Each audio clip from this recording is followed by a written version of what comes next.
క్రమక్రమంగా మోడీ బ్రాండ్ అయితే గట్టిగానే పడుతుంది. ఇప్పుడు సీనియర్ సిటిజన్లకి మోడీ ప్రత్యేకంగా ఒక కార్డు ఇస్తున్నారు.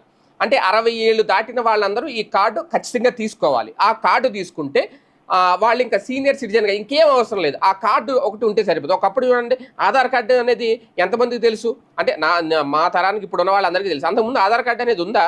అసలు ఆధార్ కార్డు లేదు కదా. ఒకప్పుడు ఓటర్ ఐడి కార్డే గుర్తింపు కార్డు. ఆధార్ కార్డు అనేది ఎప్పుడు వచ్చింది? ఎన్నేళ్ళు అయ్యింది వచ్చి? ఇది మోడీ వచ్చిన తర్వాతే ఆధార్, అన్నిటికీ ఆధార్ అంటూ మోడీ తీసుకొచ్చారు. అలాగే ఇప్పుడు సీనియర్ సిటిజన్స్కి, అలాగే వికలాంగులకి, వీళ్ళందరికీ కూడా ప్రత్యేకంగా ఒక కార్డులు ఇచ్చేస్తున్నారు.